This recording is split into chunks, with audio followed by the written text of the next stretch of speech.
The Assembly will hear an address by His Excellency Mohammed Shehbaz Sharif, Prime Minister of the Islamic Republic of Pakistan.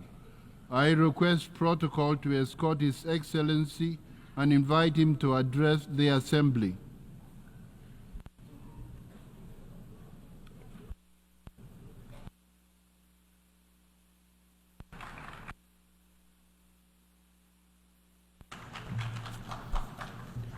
Bismillahirrahmanirrahim.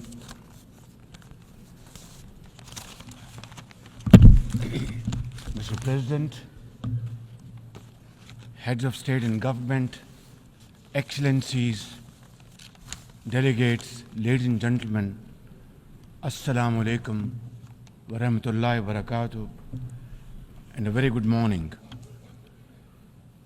Qala ya abati inni raitu ahda ashara kawkaban wa shams wal qamar. And he said, "Oh my father, I have seen Qala ya 11 bunayya planets la and the sun and moon ru'yaka ila bowing to me." ikhwatik.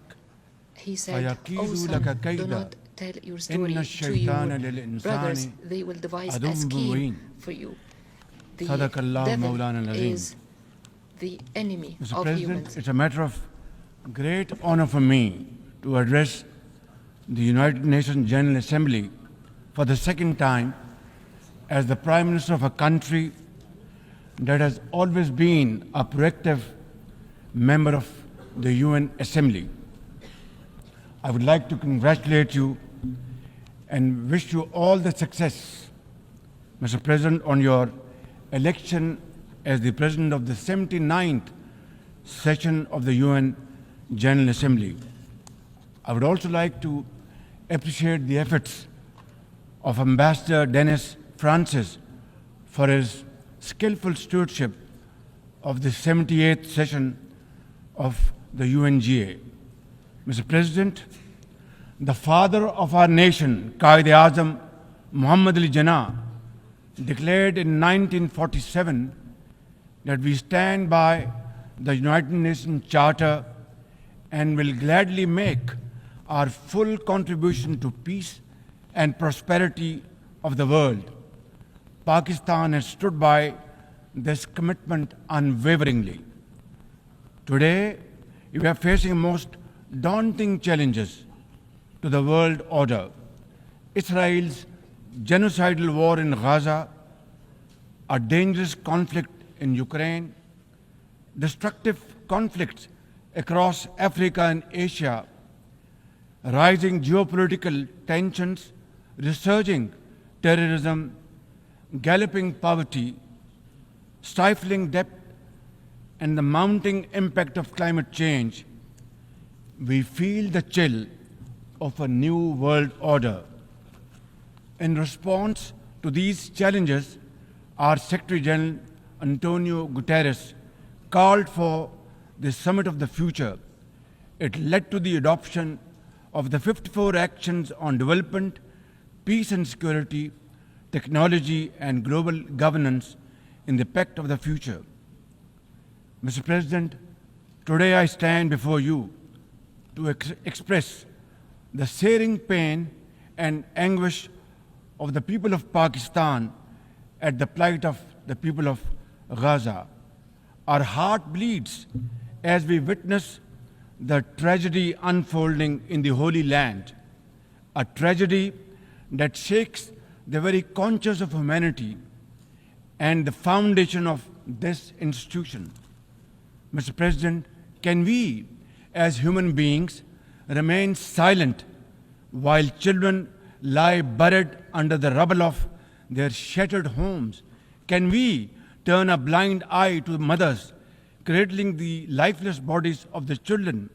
This is not just a conflict, this is systematic slaughter of innocent people of Palestine.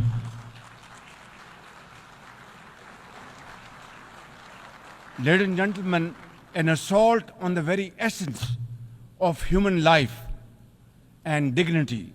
The blood of Gaza's children stains the hands of not just the oppressors, but also those who are complicit in prolonging this cruel conflict.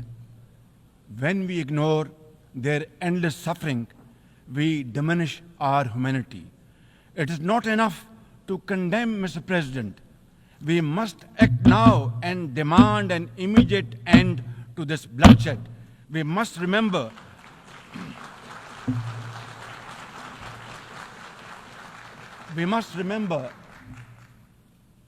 that the blood and sacrifice of the innocent Palestinians will never go waste.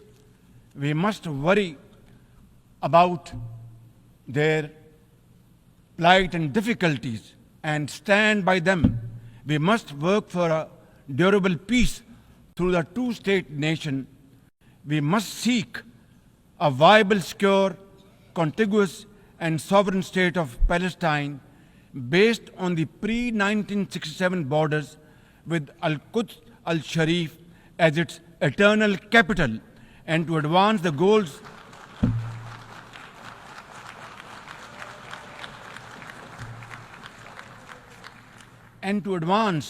these goals, Palestine must also be immediately admitted as a full member of the United Nations.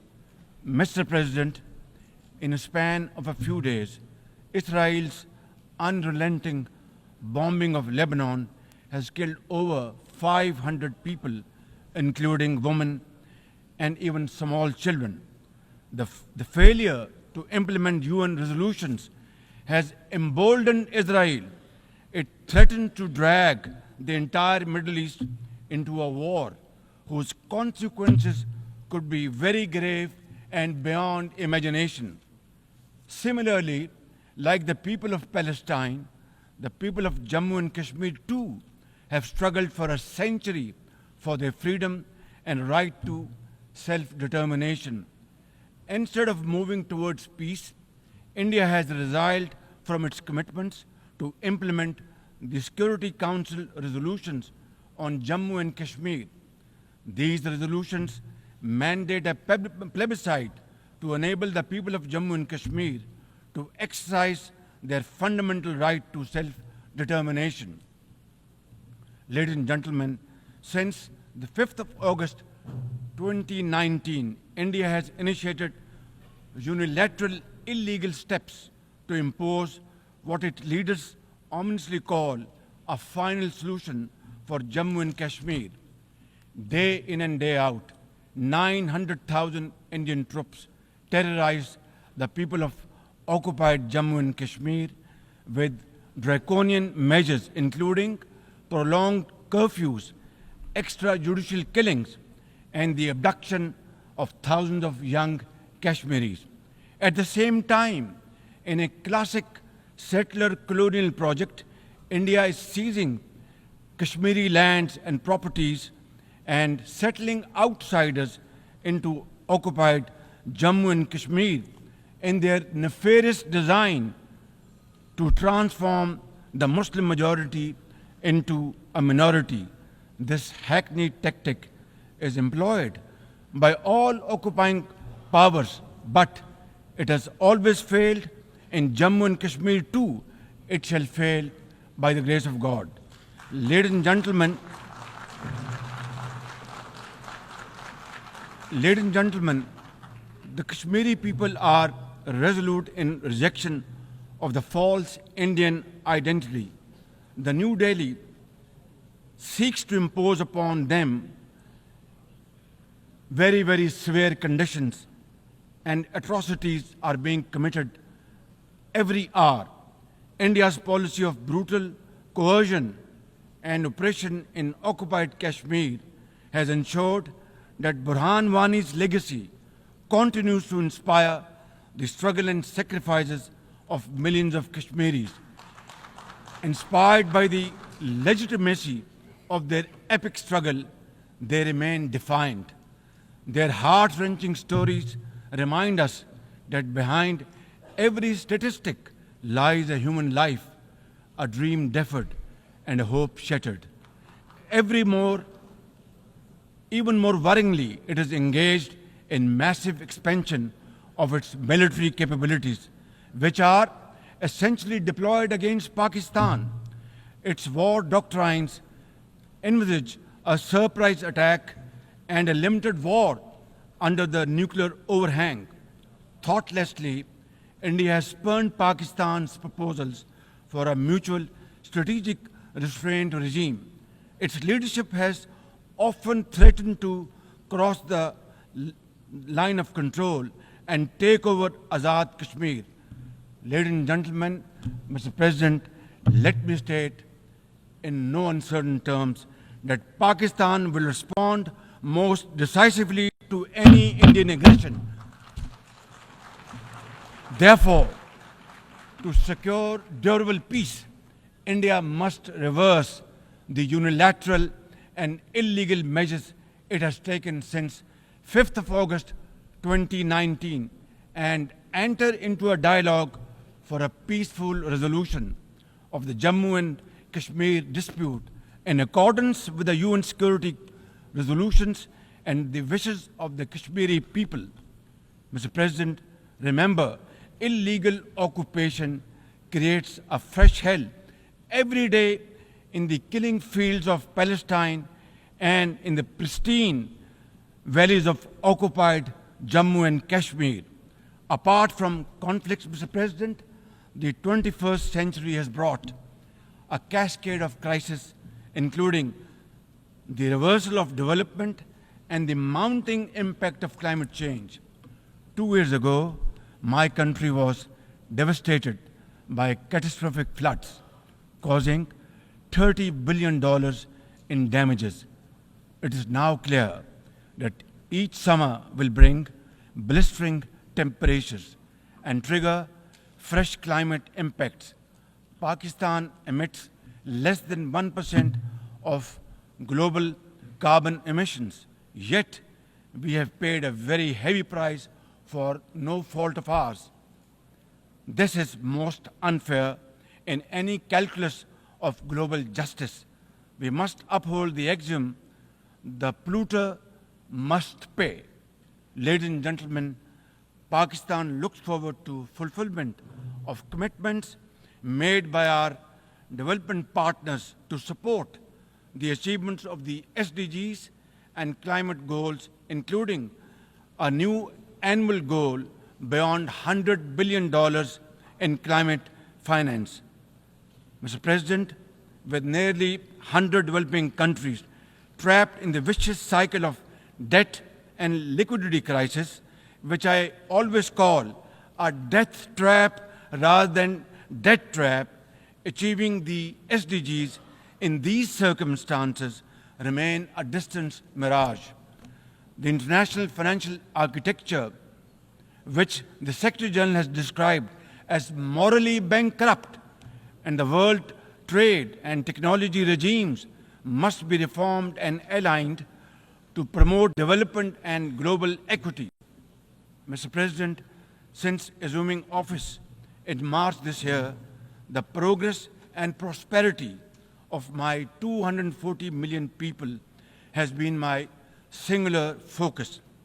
We have taken some very difficult but necessary decisions that have rescued our economy from collapse, restored macroeconomic stability, controlled physical deficits, and strengthened our reserves. As a result, inflation has come down to a single digit by the grace of God, and the prospects for economic growth has revived. I would like to explain this challenge and the way we are negotiating, Mr. President, by reciting a stanza from a poem which enormously makes me very emboldened, very brave, and hardworking, and commit untiring efforts. And this stanza is a befitting example of hard work and, of course, facing challenges and then pave the way for success stories. And stanza is, when things go wrong, as they sometimes will, when things go wrong, as they sometimes will, when the road you are trudging is all uphill, when things go wrong, as they sometimes will, when the road you are trudging seems all uphill when the credits are low and debts are high. When the credits are low and debts are high, when you want to smile, but you have to sigh. When you want to smile, you have to sigh. When care, read health. When care is pressing you down a bit, when care or health is pressing you down a bit, rest if you must, but don't you quit. This is how, Mr. President, we have learned to face our challenges and negotiate the most daunting challenges we have faced. Mr. President, situated at the crossroads of South and Central Asia and the Middle East, we have prioritized geoeconomics and regional connectivity to secure win-win outcomes for our people. The second phase of the landmark China-Pakistan Economic Corridor has been successfully launched through the APEX Special Investment Facilitation Council. We are mobilizing investments in resilient infrastructure, renewable energy, minerals, sustainable agriculture, and technology. This will herald a new era of development and modernization in my beloved country. Ladies and gentlemen, for 2 decades, Pakistan has fought terrorism boldly and most successfully, defeating terrorist groups within Pakistan. We have paid a very heavy price. 80,000 of our brave soldiers and civilians have been martyred, including innocent school-going children. And the gory memories of APS school carnage haunt us till date. Our economy has suffered a loss of $150 billion. Unfortunately, today we are again confronted by a new wave of externally financed and sponsored terrorism, especially by the TTP, Fitna al-Khawarij, and its associates. Ladies and gentlemen, make no mistake, inshallah, by the grace of God, we are determined to eliminate this threat as well through our comprehensive national effort by the name of Azm-e-Istehkam, meaning resolve to promote peace and stability. And we will work collectively with the international community to combat all forms of terrorism and reform the global counter-terrorism architecture. Mr. President, Pakistan seeks the earliest possible normalization of the situation in Afghanistan. We join the UN's appeal for $3 billion in humanitarian assistance to the millions of suffering Afghan brothers and sisters. At the same time, we endorse and share the international expectations that the Afghan interim government would respect human rights, including the rights of women and girls, and promote political inclusion. In particular, the interim government must take effective action to neutralize all terrorist groups within Afghanistan, especially those responsible for cross-border terrorism against neighboring countries. These include ISIL-K, Daesh, the Al-Qaeda associated TTP, Fitna al-Khawarij, Majid Brigade, the BLA, and other terrorist groups which unfortunately are seen on Afghan territory. Mr. President, another troubling global development is the escalation of Islamophobia, which is now manifested by frequent desecrations of the Holy Quran, attacks on mosques, negative stereotyping of Muslims, and acts of discrimination and violence against them. The most alarming manifestation of Islamophobia is the Hindu supremacist agenda in India. It aggressively seeks the subjugation of 200 million Muslims and the obliteration of India's Islamic heritage. Pakistan and the OIC will work with the UN Secretary General and the Special Envoy to implement a plan of action to combat the scourge. Ladies and gentlemen, Pakistan seeks an immediate end to the tragic conflict in Ukraine and its peaceful resolution in accordance with the UN Charter and international agreements. Ladies and gentlemen, Pakistan has a long and proud history of solidarity, friendship, and cooperation with the nation of Africa. We will continue to cooperate with them to counter terrorism and resolve regional conflicts, including through UN peacekeeping and peace building in the region. Finally, Mr. President, as we leave this august hall, we must carry with us a message for our people, that the weak are not voiceless, that the oppressed should not lose hope, that poverty is not preordained, and that Allah Almighty promise of justice and equality in our terrestrial home must be respected. I thank you all, and thank you very much for your time. God bless you.